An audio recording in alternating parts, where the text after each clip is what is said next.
Dans cette série de vidéos, je vous emmène à la rencontre de mosaïstes talentueux et passionnés.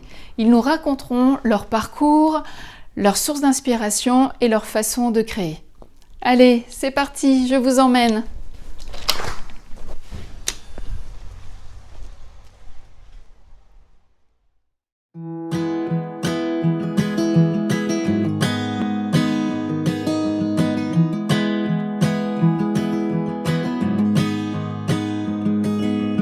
I'll be right behind you, Josephine. Bonjour Stéphanie, Salut Muriel. merci de nous accueillir dans ton superbe atelier. Ouais, chauffé C'est sûr, voilà. pour l'occasion. Donc, voilà, nous sommes à Nîmes dans l'atelier de Stéphanie Châtelet et c'est vrai que pour tout vous dire, il fait effectivement très très chaud. Voilà, on a connu des moments plus frais, j'avoue. Bon, en tout cas, merci de nous accueillir, Avec plaisir. de nous expliquer ton parcours. On va essayer d'en savoir un peu plus sur ta façon d'appréhender ce métier de mosaïste. Voilà, alors tout d'abord, est-ce que tu peux nous expliquer comment tu as découvert la mosaïque et comment tu as commencé à en faire? J'ai commencé à faire de la mosaïque en rentrant d'un voyage au Maroc avec mon papa. D'accord. Donc je devais avoir 16 ou 17 ans et il m'a amené au Maroc. Et j'ai découvert les éliges à ce moment-là. Ouais, je devais avoir 17-18 ans. Donc je suis tombée amoureuse de la mosaïque, mais comme je n'avais pas le savoir-faire marocain et que je me suis approprié ça comme je pouvais, et D'accord. avec du matériel qui traînait dans le garage chez mes parents. Et voilà, j'ai commencé D'accord, donc- ma première mosaïque toute seule. Dès Comme ton ça. retour, tu as commencé J'ai pris le bout de à bois que j'ai bidouiller. trouvé, j'ai pris tout ce que j'ai trouvé, j'ai fabriqué ma première mosaïque comme ça. Ouais. Et tu te souviens ce que c'était? Ouais, c'était un miroir qui était blanc et les joints étaient bleu turquoise électrique. D'accord, donc effectivement, inspiration très marocaine. Ouais, Super. ouais, et c'était chouette. Après, j'ai un peu peaufiné ma technique, mais j'ai commencé comme ça, toute seule. D'accord, donc toute seule. vraiment ado. Ouais, ado, tout à fait. Et après, pour en faire un métier, tu as mis combien de temps? Et pour en faire un métier, je dirais 16 ans à peu près Que tu es installée. que je suis installée. D'accord. Voilà, plus concrètement, c'est ça. Puisque j'ai eu une première vie professionnelle qui s'est arrêtée en 2006. Super. Donc depuis, j'ai mon atelier. J'ai commencé au centre-ville à Nîmes. Non, j'ai pas commencé comme ça. J'ai commencé d'abord en faisant de la mosaïque dans des maisons pour tous à Montpellier, en parallèle de ma première vie professionnelle qui était dans les assurances. Et je donnais des cours de mosaïque le soir. Voilà, c'est comme ça que j'ai fait mes tout D'accord. premiers ateliers, sans rien. Super.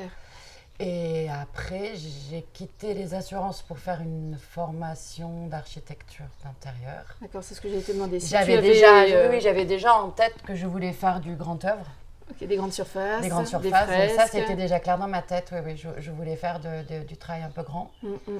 Et pour ça, il me paraissait évident qu'il fallait avoir une bonne notion du bâti, de savoir faire des dessins, comprendre des plans, savoir monter des perspectives et puis savoir étudier un cahier des charges, préparer... oui, bon, mais pas...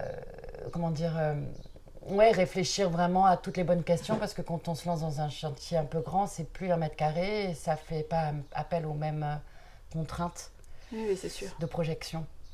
Donc il me fallait avoir ce départ-là. En tout cas, voilà. Moi, c'était clair, je voulais faire de l'architecture d'intérieur.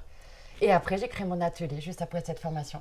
D'accord, donc en fait, tu t'es formée, tu as créé ton atelier. Ouais, je me suis formée à l'architecture d'intérieur, intérieur-extérieur. Et après, j'ai créé mon atelier à Nîmes. Et la mosaïque, tu t'es formée chez d'autres artistes ou c'est vraiment tout alors, on va autodidacte? dire que je suis super autodidacte au départ. Oui, Je l'ai cultivé quand même au départ parce que j'avais vraiment envie d'avoir ma propre empreinte et puis j'avais pas de réseau, je connaissais pas grand monde, j'étais pas sur les réseaux sociaux, enfin voilà, j'ai mis un certain temps avant de connaître un peu de monde et je n'ai pas acheté de livres non plus, j'ai voulu explorer toute seule, voilà, au départ. Et une fois que j'avais trouvé une façon d'imaginer le graphisme que j'avais dans la tête en mosaïque, alors là, j'ai commencé à me former, à regarder un peu plus ce qui se passait autour. Mais du coup, j'avais déjà éduqué mon œil à créer avec mes yeux et avec mon cœur à moi, sans trop m'influencer de ce qui se passait autour. D'accord, donc en fait, ce qui t'attire depuis le début dans la mosaïque, ce sont les lignes, les couleurs, il y a quelque chose qui te fait vibrer Ouais, en premier. je crois que j'aime bien tout ce qui est contemporain, qui va vite, qui est assez courbe.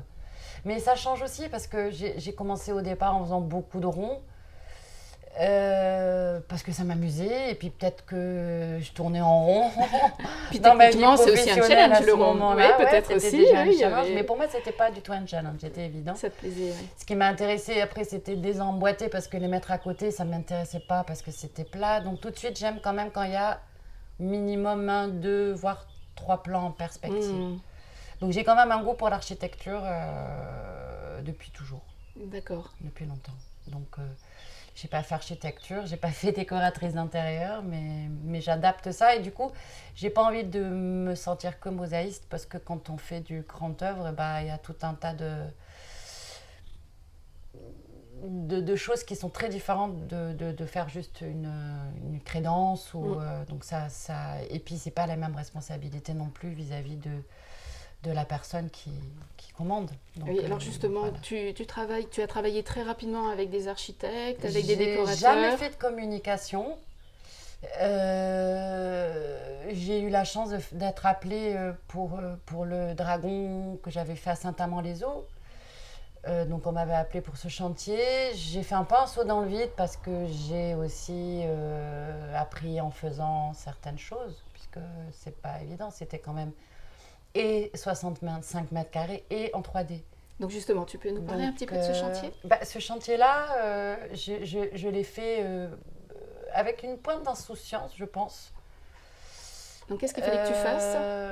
Il fallait que je fasse une mosaïque sur une sculpture que j'ai dessinée et que j'ai fait après numériser. Après, j'ai pas travaillé toute seule sur ce chantier, j'ai été aidée par une agence qui s'appelait Tolis. Donc tu as recouvert ce dragon qui a été sculpté Voilà, à j'ai la base. d'abord dessiné quand tu l'as même. dessiné, t'es à la conception. Je l'ai dessiné, oui, la conception, je l'ai dessiné.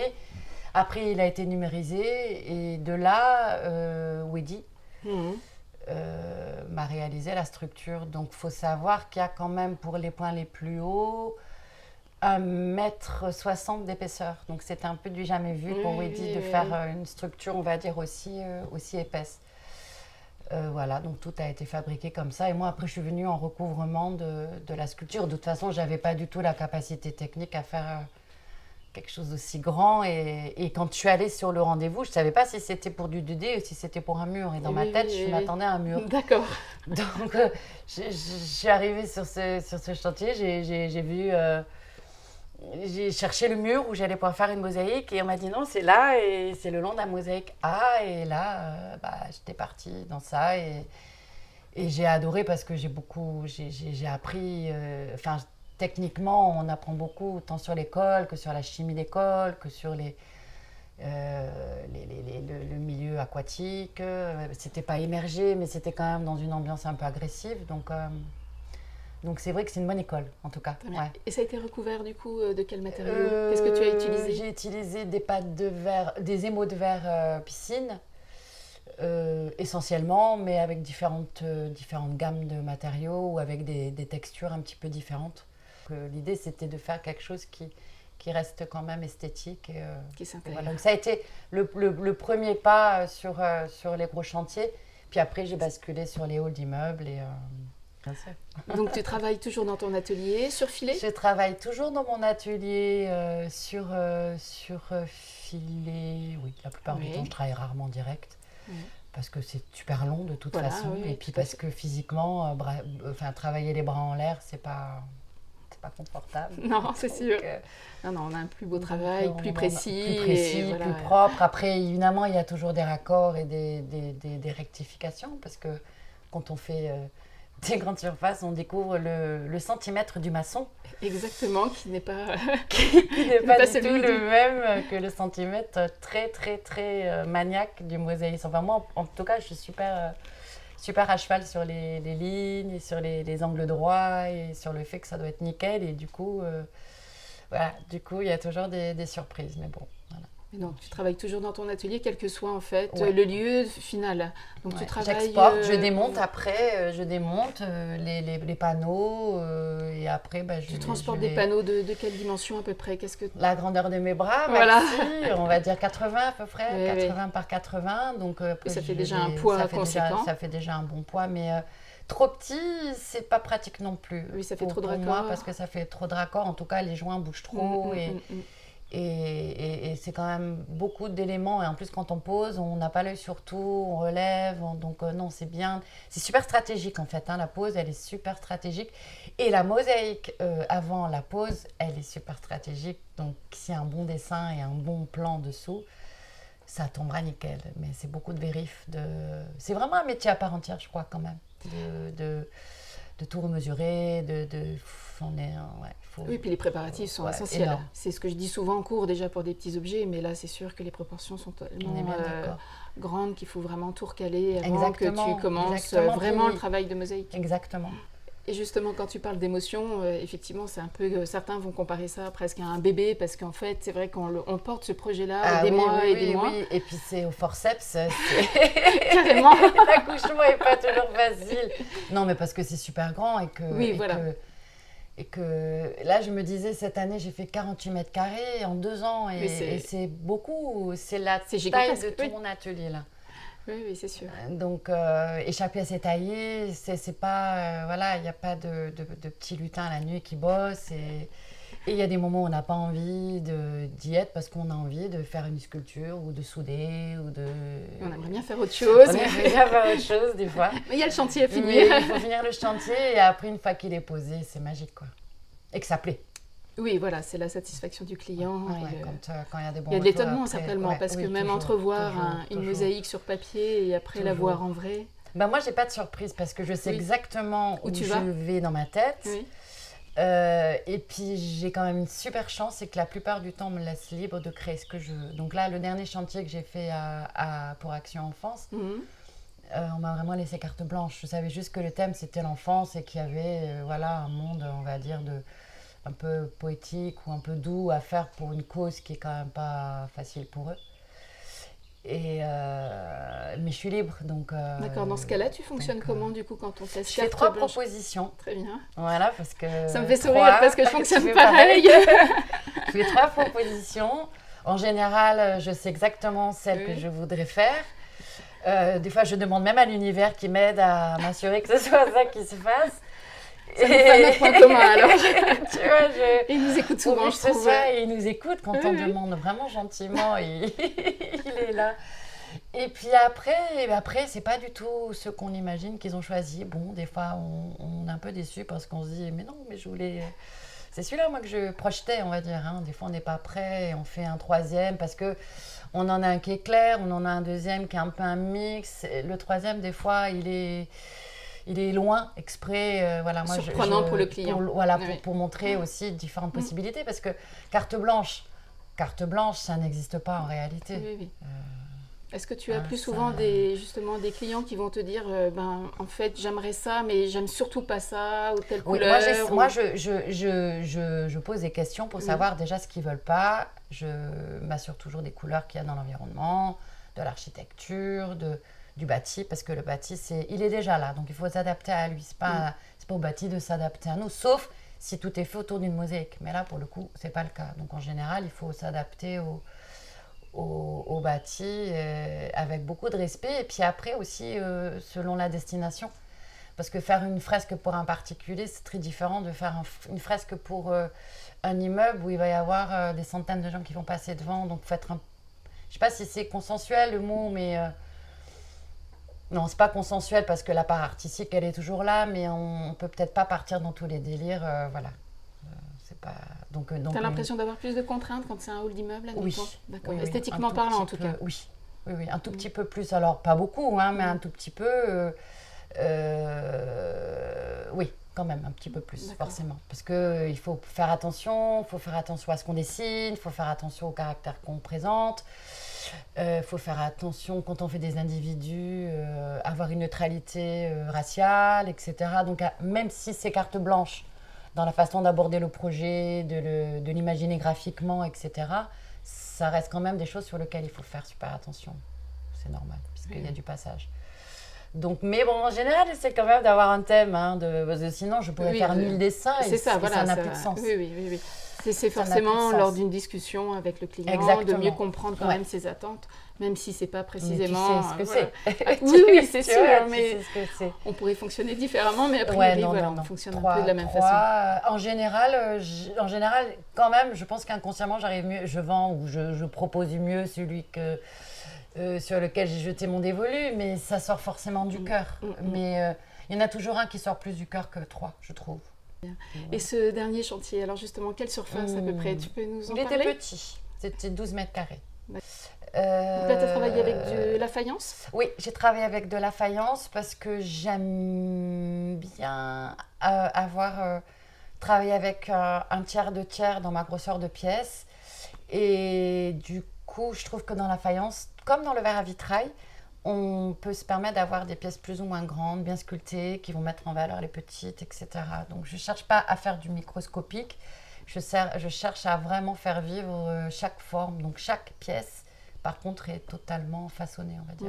Oui, tout est coupé. Mais je ne sais pas faire autrement. Des fois, j'aimerais... je rêve de faire des mosaïques comme ça. J'ai des collègues qui vont vachement plus vite que moi. Je les envie beaucoup. Mais après, faire... casser des morceaux et je ne sais pas faire, c'est pas dans mon schéma mental, donc j'ai besoin que tout soit très, très sculpté, très... plus géométrique. Plus géométrique, plus dessiné, voilà, dessiné, on va dire, c'est ça. C'est-à-dire qu'à la limite... Tout est imbriqué, parfaitement imbriqué. Oui, oui. Avec ça, des joints parfaits, etc. Oui, ça c'est la base, c'est la base, ça. Non, je veux que ça soit propre. Mais c'est ça justement qui est bien, c'est que chaque artiste n'interprète pas... son métier de la même façon. Non, c'est sûr. Et puis, ce qui est drôle, c'est qu'on le voit sur les biennales. Tu vois, quand tu viens sur les biennales, de voir avec les mêmes matériaux la diversité des choses qu'on peut créer avec un même matériau. C'est ça qui est magique et fascinant. C'est ça qui est magique et fascinant. Donc du coup, je pense que c'est bien finalement de rester soi et des fois, je dis oh là là, j'adorais avoir inventé ça. C'est le temps d'une seconde. J'aurais adoré faire cette création mais non, c'est pas moi qui l'ai fait. Et bah ouais, c'est pas moi. Pas, et au fond, je saurais pas le faire. Voilà. Parce qu'on a un schéma et voilà, je rêve de faire un monochrome depuis pas mal d'années et je commence avec du blanc et ça finit, c'est plus tout à fait blanc, voilà. Et puis donc la couleur, ça t'inspire. Oui, je suis de la Réunion. Enfin, j'ai grandi en Afrique. Je suis quand même baignée dans la couleur depuis petite. Donc, je crois que c'est intrinsèque, on va dire chez moi. Bah ouais, mais je vais faire un monochrome. Je vais essayer de faire un monochrome, je promets. Bon, écoute. Et justement, là, tu faisais un peu le point de tes 2 ans passés avec des grandes surfaces. Oui. Est-ce que tu trouves quand même un petit peu le temps pour créer pour toi? Alors, quand je dis pour toi, oui, d'accord. Un petit peu. D'accord. Mais je me suis mis des règles maintenant, quand même. Donc, j'essaye de... T'as une routine? Non, pas de routine, parce que je me suis pas mis à mon compte. Je me suis mis à mon compte pour surtout plus avoir de routine. D'accord. De salarié ou d'heures à pointer. Je travaille bien plus que quand j'étais salariée, ça c'est sûr. Je pense que je travaille encore plus parce qu'il faut, tu sais aussi ce que c'est. La passion nous emporte, on compte pas nos... Et l'artistique, et l'entreprise, et la compta, et tout ce qu'il y a avec. Donc je pense que je bosse beaucoup plus, je pense que je ne sais plus ce que c'est qu'un pont ou un jour férié, mais j'essaie de faire des coupures. De toute façon, à un moment donné, on sature. Quand on a fait... 2 mois le même travail, j'arrête régulièrement 2-3 jours pour revenir avec pour revenir avec un œil neuf, parce que c'est quelque chose à tourner souvent on a quelque chose, on voit que ça fonctionne pas, mais on a le nez tellement dessus, en fait il faut juste retirer le problème et au lieu de vouloir le contourner, donc de couper, c'est pas plus mal, ça permet de faire table rase et de revenir avec un œil neuf et puis de créer, parce qu'on a besoin. Enfin, moi personnellement, si je crée pas, je vais pas très bien. Donc il faut que quand je dis je vais pas très bien, je sens que j'ai besoin de créer. J'ai un manque de fabriquer, d'imaginer, Je vois tes mains qui bougent, en fait, ça te démange le bout des doigts. Je suis bien, mon premier jour de vacances, donc ça me titille de souder, de Mais faire moi tout aussi, ça. je suis en vacances, je suis chez toi. T'as vu, c'est chouette. Oui, on a des super vacances. Donc, nous, on a la chance d'avoir des métiers passion. En tout cas. Exactement, oui. Ça, c'est précieux. Et donc tout à l'heure, tu disais que tu trouvais quand même le temps où tu avais un moyen pour créer pour toi. Donc en fait, Mais je crois qu'en fait, je ne crée pas toujours de la mosaïque. C'est-à-dire que d'accord, c'est créé d'une manière générale. oui, C'est pour ça que tu parlais de souder. Oui, Voilà, c'est-à-dire que je veux pas. Je me sens mosaïste, mais pas que. Et je me sens aussi plasticienne. Et puis bah, si jamais mes mains demain me font défaut, si je veux pas savoir faire que ça, donc oui, je soude, je me mets un peu à travailler le bois. J'ai fait une formation de sculpture monumentale. D'accord. Si jamais demain, je peux pas faire de mosaïque parce que c'est quand même répétitif et le carrelage, c'est physique. Couper les carreaux toute la journée, les mains souffrent et tout. Donc je suis quand même suffisamment prévoyante pour me dire, ok, tu n'avances quand même pas dans l'âge, même si tu n'es pas âgé, mais tout de même. Le corps, lui, il y a des moments où il rappelle à l'ordre. Donc non, si jamais j'arrête la mosaïque demain, je peindrai ou je ferai autre chose, mais je créerai de toute façon, c'est trop viscéral pour ne pas créer. Donc si c'est pas la mosaïque, ce sera de l'osier, j'ai vu qu'on pouvait faire de la mosaïque avec du tissu. Oui. Du tissu en brodant, il y a des choses très modernes maintenant pour faire des choses moins physiques qui sont... Parce que finalement la mosaïque c'est un art d'assemblage. Exactement, oui. Alors c'est pas réducteur quand je dis ça n'est que un art d'assemblage, mais ça généralise aussi l'ouverture qu'on peut avoir à assembler. Donc exactement. Du coup on sait jamais. Alors tu parles de demain, du coup c'est un projet pour demain peut-être, de l'art textile assemblé façon mosaïque? Non, pas maintenant. J'ai encore pas mal. Encore d'autres projets. J'ai encore des projets signés qu'il faut que je fasse. Ah, bah c'est bien, c'est bien. Donc alors des petits chantiers de 12 mètres carrés alors je ne dirai rien ouvertement, mais j'ai une juste gros ou petit, j'ai une étude pour un gros. Ah, bah c'est pas bien. un gros, non un gros, 15 moyen. mètres carrés, un moyen, un petit moyen. Et non, j'ai les créations à taille humaine, artistiques aussi, mais voilà, j'ai plus petite. Donc là, j'ai une planète à faire, exactement, en bas-relief. Intéressant. Et c'est mon projet. Une planète vue de l'espace. Voilà, pour quelqu'un de particulier qui m'a fait cette commande particulière. Donc, je suis... tout est ouvert, là, pour que je mette en stand-by le gros œuvre. De toute façon, j'ai pas envie, là, de gros trucs. Et faire du petit. Et j'ai une planète d'1,30 m à faire. Pas en 3D, hein, en bas-relief. Voilà. D'accord, parfait. Donc, je vais être occupée pour l'été, et puis et le jardin, et les oiseaux, et voilà. Ça sera très bien pour cette année. C'est déjà pas mal. Ça sera parfait. Et dans les projets, est-ce que tu as le temps de participer à des expos? Ou est-ce que tu aimes ça? Est-ce que tu as les créations? Ouais, c'est ça. J'ai pas assez de créations pour faire des expos régulièrement. Donc, heureusement qu'il y a les biennales qui nous obligent à mettre en route au moins une créa. Donc, j'essaye de faire une pièce un peu grosse par an. Ça te stimule aussi les expos? Ouais. D'accord. Oui, ça me ou stimule. Des fois, c'est trop de stress, c'est trop de contraintes. Non, ça va. Non.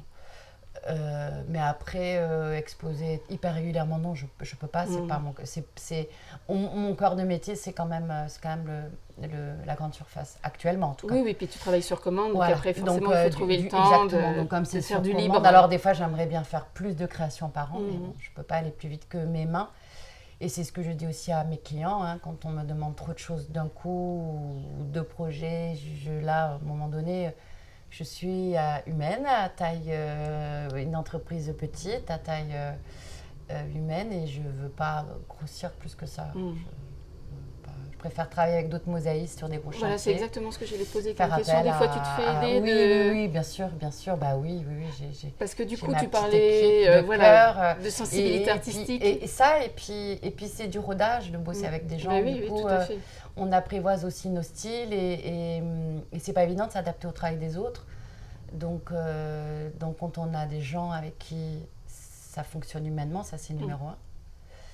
Et qu'en plus, ça fonctionne bien artistiquement et techniquement, parce que c'est pas une histoire de qualité de travail des autres. Quand on travaille avec quelqu'un, on doit s'adapter à celui pour qui on travaille. Donc, c'est pas toujours évident. Et puis comme toi, c'est toi qui as créé le projet. Ah ben moi, je sais exactement où sont les choses, donc forcément, c'est pas toujours c'est toi évident, qui donne la mais ligne. c'est passionnant.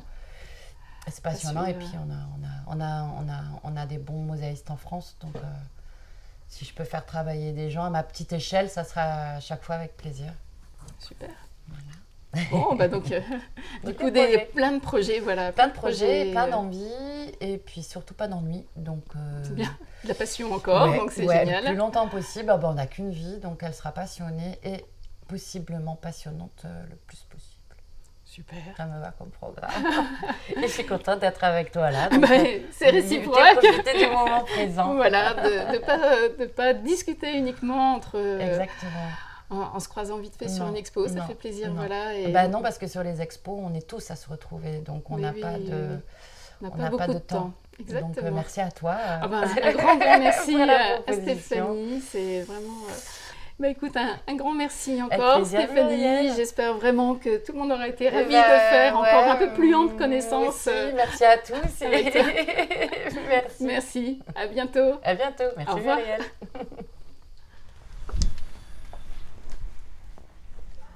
J'espère que vous avez aimé cette rencontre.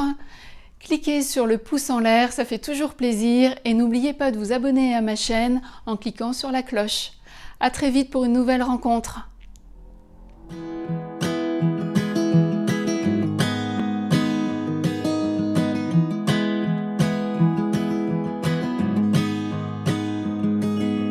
I'll be right behind you, Josephine. I won't leave